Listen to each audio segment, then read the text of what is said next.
السلام عليكم احبابي، كي دايرين؟ لاباس عليكم؟ كنتمنى تكونوا بخير وعلى خير.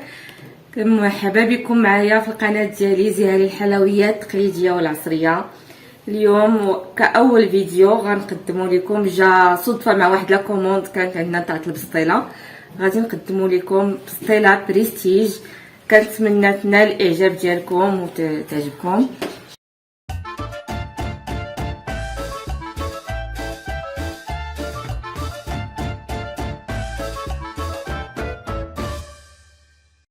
البنات، كنت بغيت نصور لكم المراحل من الاول، ولكن انا طلبت على الوالده ديالي اللي غادي تقدم لكم هذه البسطيله ان شاء الله، ولقيتها باقت بكري، طيبات الدجاج وجدات كلشي.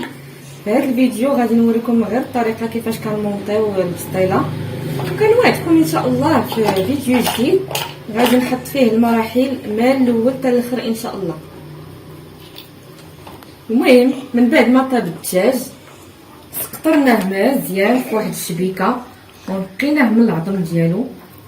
كنحيدو الدجاج وكتبقى ديك المرقه ديال الدجاج هي اللي كنزيدو فيها جهد شي 10 ديال البيضات مطربين مزيان مع مليحه، كنطربوهم مزيان ونزيدوهم على ديك المريقه والبوطه تكون مهيله، ونبقاو نحركو ما تزقوش من التحراك حتى كتنشف هذيك المرقه، ما نزقوش من التحراك.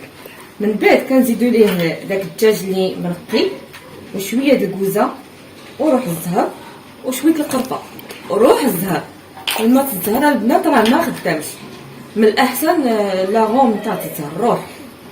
وهذا اللوز، هذا اللوز طحناه مع طحنتو غير بوحدو، عاد باش خلطت معاه سكر بلاصي وشويه القرفه، حشا فوق والملسه لتحت. من بعد ما دهنا الصينيه ديالنا بالزبده غنبداو دروكا نديرو في الورقه.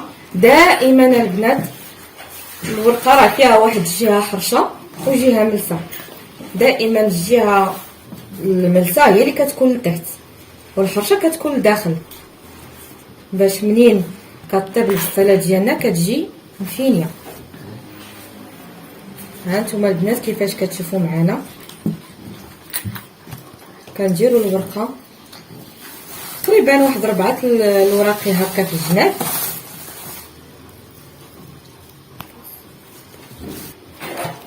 كنلصقوا ما بين بعضياتهم البيض يكون كامل، البيضه كامله كندهنوا بالبيض. البيض راه هو المثبت ديال اي بسطيله. ودابا غادي نزيدو الورقه وحده اخرى في الوسط. من الاحسن كنديروا 2 ورقات في الوسط، 2 ورقات، ونثبتو مزيان بالبياض البيض، نرشو بعدا بالزبده باش تجينا الورقه مقرمشه.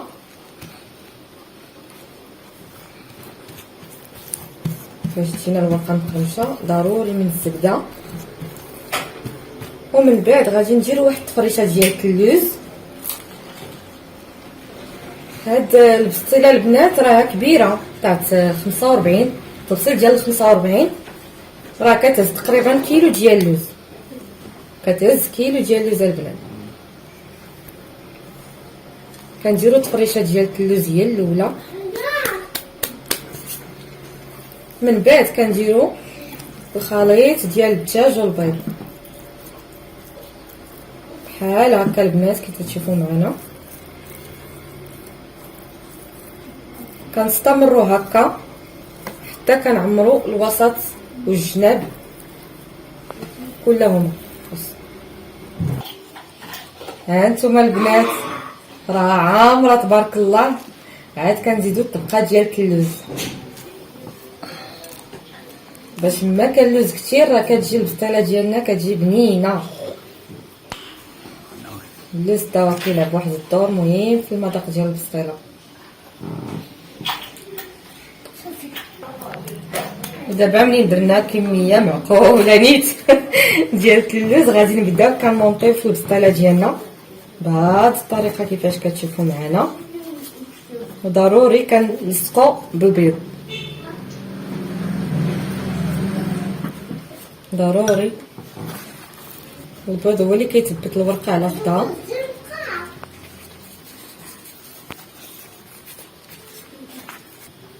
وحنا نجمعوا الورقه على خدها وكنزيروا في نفس الوقت بحال هكا.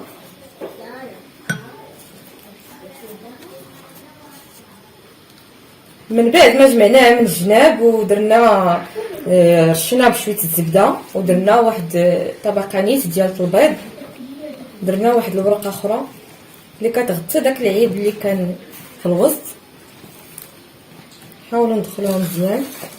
هاد الورقه البنات راه خطيره زوينه من عند حاتم البيضاوي اللي كاين في باب الملاح، هو اللي كناخذ من عنده الورقه، ما عمرها حشمتني الحمد لله، زوينه عنده الورقه.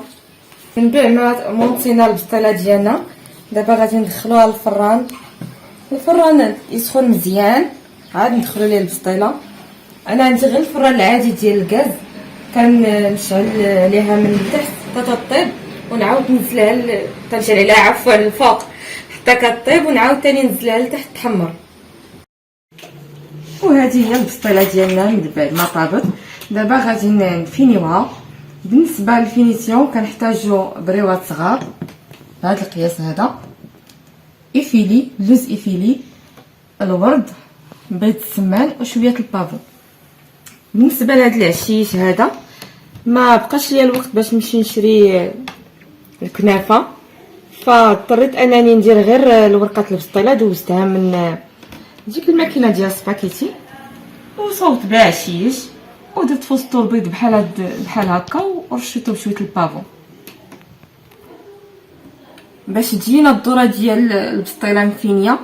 كنديرو هاد التبصيل بحال هكا، كنشدو به العبار ديال خرجوا عليا وكنديرو بهذه الطريقه هكا. وهذا هو الشكل النهائي ديال البسطيله ديالنا. كنتمنى تعجبكم وتنال الاعجاب ديالكم، وعافاكم ما تنساونيش بلي لايك ولي كومونتير وفعلوا الجرس وباش يوصلكم ديما الجديد. غنحط لكم ان شاء الله الوصفه ديال البريوات نتاع اللوز وبزاف بزاف بزاف بزاف ما يدار. غير كنتمنى تشجعوني وشكرا لكم بزاف. الله يخطيكم.